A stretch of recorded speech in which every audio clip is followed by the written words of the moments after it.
Visakhapatnam steel ప్లాంట్లో మనందరికీ తెలిసి ఒకటే ప్రమాదం జరిగిందని అనుకుంటా ఉన్నాం. కానీ ఒకే రోజు రెండు ప్రమాదాలు జరిగినాయి. మొదటి ప్రమాదంలో 16 మంది ఆ ప్రమాదం నుంచి దేవుడు దయ వల్ల తప్పించుకోగలిగారు. రెండో ప్రమాదంలో 8 మంది చనిపోవడం జరిగింది. ఏంటి ఆ వార్త అంటే, ఒకటి కాదు రెండు ప్రమాదాలు.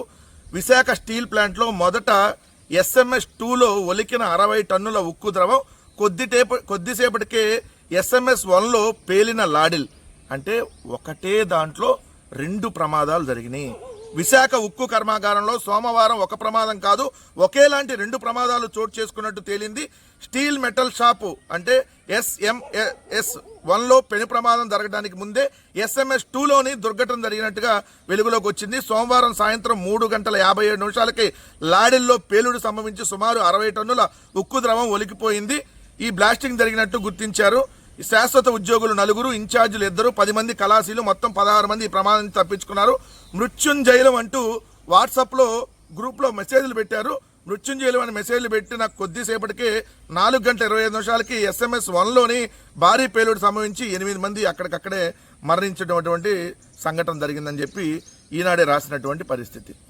ఒక విషయం అయితే ఇక్కడ వాళ్ళు దీన్ని సైడ్ చేసేటటువంటి కార్యక్రమం చేశారు. ఏంటనంటే, విశాఖ స్టీల్ ప్లాంట్ అంట ప్రైవేటీకరణ కాకుండా ఆపేసింది కూటమి ప్రభుత్వం అనేటటువంటి ఒక తప్పుడు వార్తని మాత్రం ఈ రెండు దినపత్రికలు చాలా నైస్గా రాశాయి. అందుకనే రెండింటిని మనం విషపత్రికలు అనేది. విశాఖపట్నం స్టీల్ ప్లాంట్ని 34 విభాగాలు ఆల్రెడీ ప్రైవేటీకరణకు సంబంధించిన నోటిఫికేషన్లు ఎప్పుడో ఇచ్చేశారు. ఆల్రెడీ నిన్నే కదా బూత్ కిట్టును రాసింది. కొన్ని సంస్థలు ప్రైవేట్ ఏజెన్సీలకు ఇచ్చారు కొన్ని, అందుకనే ఈ జరిగిందని చెప్పి నేను నువ్వే రాశావు. ఈ ప్రమాదం జరగటానికి దాదాపుగా ఏదైతే ప్రైవేటీకరణ అనేటటువంటి మెయిన్ అంశమే అజెండా అనేది చెప్పకనే ఈ పత్రిక కూడా ఒక రకంగా చెప్తా ఉంది. మళ్ళీ కానీ ప్రైవేటీకరణ కాకుండా ఆపేశారని చెప్పి ఇంకో రకంగా రాస్తూ ఉంటారు. ఎంత దారుణో చూడండి. ఒకటేంటంటే కీలకం ఇక్కడ 2024 జనవరి నుంచి 20 మంది మరణించారంట ఇప్పటి వరకు. అంటే ఈ 2 సంవత్సరాల్లో స్టీల్ ప్లాంట్లో 20 మంది చనిపోయారు. అదేవిధంగా 200 మందికి ఏదైతే తీవ్రమైనటువంటి గాయాలైనటువంటి పరిస్థితి. మరి ఇన్ని రకాలుగా ఇక్కడ ఉంటే మరి ఎలా మీరు ఈ ప్రమాదానికి ప్రభుత్వానికో యాజమాన్యానికో బాధ్యత లేదని రాస్తారు? ప్రైవేటీకరణ కావట్లేదని ఎలా రాస్తారు? ఇక్కడ చూడండి, ఆ నిర్ణయాలే శాపాలై రాత్రికి రాత్రే నైపుణ్యం గల కార్మికులు ఉద్యోగులను తొలగించాలన్న ఆలోచన ఎవరికిదో తెలియదు. ఎందుకు తొలగించారు? పాయింట్ నెంబర్ 1, ప్లాంట్లో 3 మిలియన్ టన్నుల యంత్ర పరికరాలు 1980 నాటివని తెలుసుకోకుండానే ఉత్పత్తి లక్ష్యం నిర్దేశించారు. ఇప్పుడు 1980 అంట. అంటే 46 సంవత్సరాల క్రితం పరికరాలు యంత్రాలు అప్పటి నుంచి ఇప్పుడు వాడుతూ ఉన్నారు. ఇప్పుడు సడన్గా దాంట్లో ఉత్పత్తిని చేయాలని చెప్పి నిర్ణయించారంట. యాజమాన్య నిర్ణయాలు నిర్వహణలో నిర్లక్ష్యమే ప్రమాదాలకు ప్రధాన కారణమని తెలుస్తుంది. 2024 ఎన్నికల్లో అంట స్టీల్ ప్లాంట్ ప్రైవేటీకరణ కాకుండా అడ్డుకుందంట. ఏది? ఈ కూటమి. సిగ్గుండాలి కదా ఈ వార్త రాయడానికి. నెక్స్ట్ ఇంకో విషయం వచ్చేటప్పటికి, ప్యాకేజీలో షరతులు పెట్టి ఇచ్చారన్న విషయం ఉద్యోగులకు తెలియదు. ఏది?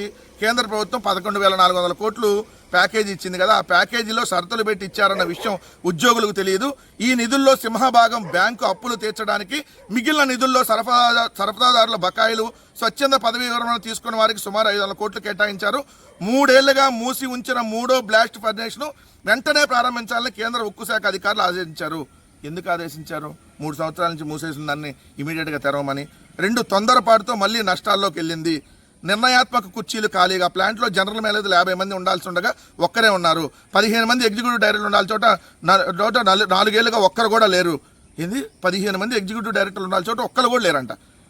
అదేవిధంగా జనరల్ మేనేజర్ 400 వరకు ఉండాల్సి ఉండగా 150 వరకు మందికి మాత్రమే ఉన్నారు. కీలకమైన డైరెక్టర్ పర్సనల్ పోస్ట్ ఖాళీగా ఉంది.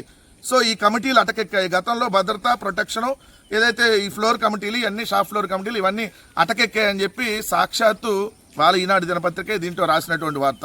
రెండోది, నిన్న ఈ స్టీల్ ప్లాంట్ ప్రమాదానికి ఖచ్చితంగా ఇది ఈ స్టీల్ ప్లాంట్ యాజమాన్యం అంటే కేంద్ర రాష్ట్ర ప్రభుత్వాలే దీనికి కారణం. ఎందుకంటే ఇది ముమ్మాటికి ప్రభుత్వ హత్యలుగానే మనం భావించాలి. 8 మంది విశాఖపట్నంలో స్టీల్ ప్లాంట్లో చనిపోవటం ప్రభుత్వ హత్య. ఇది ఎందుకంటే పాయింట్ నెంబర్ 1, 34 విభాగాలని ప్రైవేట్ పరం చేయటం పాయింట్ నెంబర్ 1. 2, ఈ ప్రైవేటీకరణలో భాగంగా పాత యంత్రాలని మార్చకుండా అవే వాడటం. ఎందుకంటే రేపు ప్రైవేట్ వాళ్ళకి వెళ్ళిపోతాయి కాబట్టి వాళ్ళు కొత్తవి తీసుకుంటారనేటటువంటి ఉద్దేశంతో మార్చాల. నెంబర్ 3, నాసి రకమైనటువంటి ముడి సరుకును సరఫరా చేయటం. నెంబర్ 4, రక్షణకు ప్రాధాన్యత ఇవ్వకపోవటం. నెంబర్ 5 6,000 మంది కార్మికులను తొలగించడం. నెంబర్ 6 అనుభవం లేని కాంట్రాక్ట్ కార్మికుల్ని పనిలో పెట్టుకోవటం. నెంబర్ 7 2,000 మంది పర్మనెంట్ ఉద్యోగులకి విఆర్ఎస్ ఇవ్వటం. నెంబర్ 8 ప్రమాద తీవ్రతను గుర్తించి హెచ్చరించే సమర్థవంతమైన సెన్సార్లను ఏర్పాటు చేయకపోవటం. నెంబర్ 9 5గురు కార్మికులు పనిచేయాల్సిన చోట ఒకరే పనిచేయటం. నెంబర్ 10 కాస్టింగ్ మిషన్ వద్ద ఏదైతే గతంలో 20 మంది నిపుణులు ఉంటే ఇప్పుడు 12 మందే ఉండటం. నెంబర్ 11 ఏదైతే కొన్ని విభాగాలు ప్రైవేట్ ఏజెన్సీలకు ఇచ్చి ఇవన్నీ ప్రైవేట్ వాళ్ళే నిర్వహించేటటువంటి కార్యక్రమంలో భాగంగా జరిగినటువంటిది. నెంబర్ 12 మీరు చూశారు కదా, అనేక మంది పోస్టులు ఇవన్నీ ఖాళీగా ఉండి. రెండోది 1980 నుంచి ఉన్నటువంటి దాన్ని ఏదైతే అంటే 46 సంవత్సరాల క్రితం ఉన్నటువంటి యంత్రాలని ఇప్పుడు స్టార్ట్ చేయించడం. సో ఇవన్నీ ఖచ్చితంగా ఇవి ప్రభుత్వ హత్యలే. ఇది ఒక పక్క అయితే అధికార మదంతో కొవ్వెక్కి ముఖ్యమంత్రి కొడుకు నారా లోకేష్ నిన్న స్టీల్ ప్లాంట్ దగ్గరికి వెళ్ళి వాగినటువంటి పిచ్చి పిచ్చి వాగుడు. మీ కుటుంబంలో ఎవరు చనిపోలేదు కదా అంటే మీ బాబుకి చంద్రబాబు కూడా ఇలానే అంతకుముందు పిచ్చి వాగుడు వాగేవాడు. గోదావరి పుష్కరాల్లో 29 మంది చనిపోతే జగన్నాథ రథ చక్రాల్లో చనిపోలేదా, రైలు ప్రమాదాల్లో చనిపోలేదా అని చెప్పి ఇలానే కారు కోతలు కూశాడు. ఇప్పుడు నీకు అదే బుద్ధి వచ్చి అలాంటి కారు కోతలే కోస్తా ఉన్నాం. ఇది ఒక పక్క అయితే నిన్న ఎక్కడికి వెళ్ళినా జగన్మోహన్ రెడ్డి గారి మీద పడి ఆడవాలి. అసలు జగన్మోహన్ రెడ్డి గారు ఎందుకు రాలేదని అడుగుతున్నాడు. నాకు ఇలా బతికిలేందో ఇలా కథ ఏందో. అసలు ప్రమాదం మొన్న జరిగితే మీరు ఒకరోజు తర్వాత ఎందుకు వెళ్ళారు? కేంద్ర మంత్రి కుమారస్వామి వచ్చి వెళ్ళినాక ఆయన కేంద్ర మంత్రి కుమారస్వామి సడన్గా వచ్చాడు, ప్రమాదం జరగగానే వెంటనే వచ్చాడు. ఈయన మాత్రం తర్వాత ఎప్పుడూ వెళ్ళారు. ఒక బాధ్యతలు పరామర్శించడానికి ఒకసారి అంట లోకేష్ అంట, ఇంకోసారేమో పవన్ కళ్యాణ్ అంట, ఇంకోసారేమో కార్మిక శాఖ మంత్రి అంట, ఇంకోసారేమో ఎమ్మెల్యే అంట. అందరూ ఒక పార్టీలో లేరైంది? వేరు పార్టీలో తెచ్చారా? ఒకటే పార్టీలో ఏడ్చారుగా. మళ్ళీ 2 స్పెషల్ ఫ్లైట్లు ఎందుకు? ఏమన్నా చేశారా? కార్మికులకు ₹1 కోటి సాయం అడిగితే ఇవ్వని చెబుతున్నారు డైరెక్ట్గా. రామోజీరావు చచ్చిపోతే ఆ దిక్కుమాలను సభ పెట్టడానికి మాత్రం 10 కోట్లు తగలేశారే. సిద్ధార్థ లోద్రా అనేటటువంటి ఒక లాయర్కి కోట్లు తగలేస్తున్నారే. కార్మికులకు ఇవ్వలేరా మీరు డబ్బులు?